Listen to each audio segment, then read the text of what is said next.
Bom dia, pessoal. Vamos de BTC na manhã desse sábado, 28 de outubro, agora na Espanha, 9 horas e 53 minutos. No Brasil, 4h53 da manhã. Gente, como hoje é sábado, só tem mais um dia para concluir a formação, o desenho desse candle aqui no semanal, é bem provável que o próximo candle aqui no semanal já encoste na aresta superior dessa nossa canaleta virtual de alta no semanal, que está desenhando esse balezão Bolshoi. Então é bem provável que semana que vem a BTC beije o patamar dos 40 mil dólares. No squeeze, a gente está em vias de criar uma bela amplitude ondulacional compradora. Lembrando que nesse time frame, no semanal, a inércia movimentacional é bem maior. Tem muita gordura para queimar aqui no RSI estocástico. O MACD também fez cruzar forte de baixo para cima a exponencial curta contra a lenta. Ambas estão migrando forte para a banda superior da métrica. Elas chegaram a ficar ambas na banda inferior da métrica, ou seja, os compradores retomaram o controle em todos os indicadores, em todos os time frames. No 6 horas, nitidamente, a gente está terminando aqui uma onda corretiva de número 2, né? Isso aqui foi uma onda 1. Isso aqui está sendo claramente uma onda 2. E se a onda 3 guardar proporcionalidade dimensional com a onda 1, e tem que guardar, é bem provável que o nosso alvo seja esse aqui, ó, entre 40 e 42 mil dólares. No diário, a BTC claramente iniciou uma sequência de engolfos. Isso aqui com certeza vai ficar se arrastando pelo final de semana, possivelmente até segunda-feira. Em algum momento isso aqui vai explodir. Já já eu vou falar das notícias. Todos os analistas 100% pontificam que o Fed não vai mais aumentar a taxa básica de juros na próxima reunião. No intraday, a BTC está um belíssimo reloginho.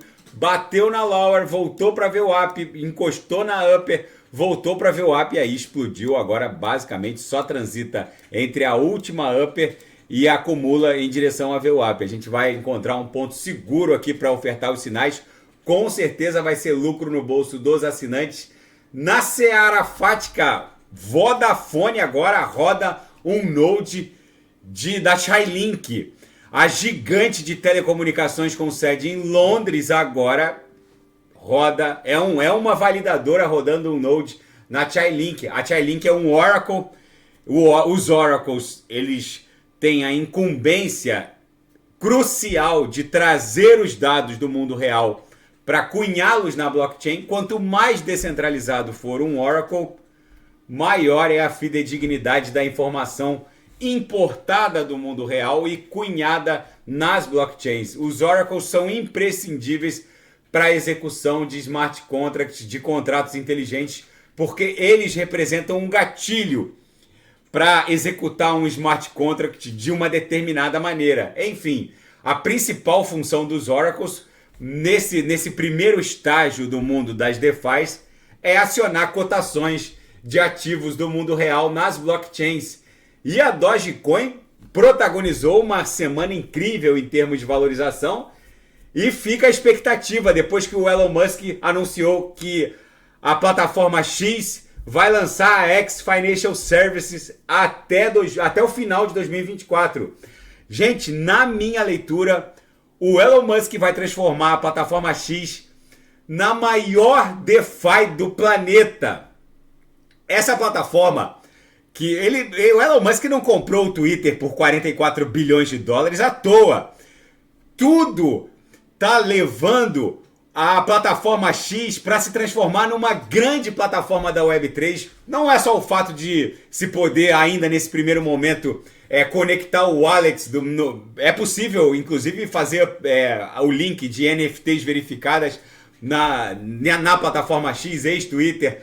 Mas tudo leva a crer que o Elon Musk vai chacoalhar o mundo cripto, criando a maior plataforma de finanças descentralizadas do mundo.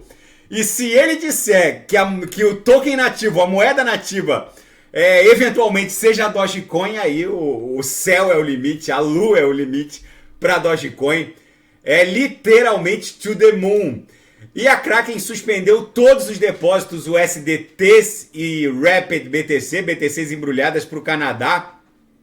O fato é que o Canadá está seguindo o caminho norte-americano e reprimindo com muita agressividade o mundo cripto e enquadrando com muitas exigências todas as CeFIs, no caso a Kraken é uma CeFi, proibindo protocolos DeFi. Enfim, o Canadá acaba seguindo tudo que o americano promove em termos regulatórios. Vamos ver como isso vai se desdobrar. Na seara política e finanças internacionais, o Joe Biden assinou na sexta-feira uma mobilização de todas as agências federais para enfrentar os riscos relacionados à inteligência artificial. Já há casos comprovados de interfaces de inteligência artificial que se passaram por seres humanos, enganaram bancos, já enganaram inclusive órgãos públicos.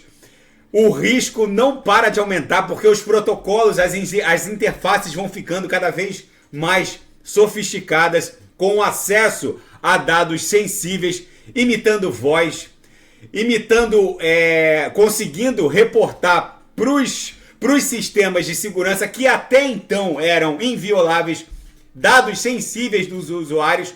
Agora, essa mobilização vai criar uma contra-inteligência artificial capitaneada pelas agências federais, porque protocolos de compliance, serviços de atendimento ao consumidor humanizados não têm a menor condição de fazer frente ao nível de sofisticação dos protocolos de inteligência artificial. Para poder combater e perceber que, na verdade, os sistemas bancários ou de órgãos públicos estão lidando com protocolos de AI, só uma contra-AI promovida pela própria inteligência artificial para fazer frente.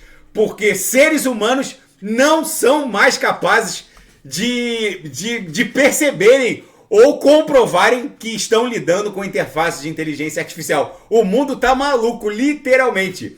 E agora todos os economistas pontificam e analistas que o Fed não vai mais aumentar a taxa básica de juros, mas o Jerome Powell vai vir com um discursinho de mimimi, estilo mestre dos magos, de que se as circunstâncias exigirem, poderá ficar uma porta aberta para um novo aumento, mas todo mundo sabe que não vai ter nenhum novo aumento. O fato é que há uma crise de liquidez nos treasuries e eles precisam digerir toda esse ineditismo relacionado à falta de liquidez dos bonds e treasuries para tomar uma nova postura em relação a essa política ultra hawkish macroeconômica que está vivendo algo inédito nos últimos 60, 70 anos, que é o desinteresse, principalmente pelos bancos centrais dos BRICS, pelos títulos emitidos pelo Departamento do Tesouro norte-americano. E os ataques norte-americanos na Síria alvejaram de forma cirúrgica 2 arsenais militares de munição iranianos localizados na Síria. O fato é que os americanos reportaram que não querem envolver o Irã nessa briga e só quiseram dar um recado cirúrgico. Mas é muitíssimo provável que isso tenha talvez acelerado ainda mais a incursão iraniana nesse conflito. Enfim, vamos ver como tudo vai se desdobrar. O Irã falou que só vai entrar na guerra se houver uma ameaça ao Hezbollah. A BTC aqui no 6 horas claramente está se desdobrando numa onda 2 que vai acabar concluindo uma onda 3 até 40 mil dólares.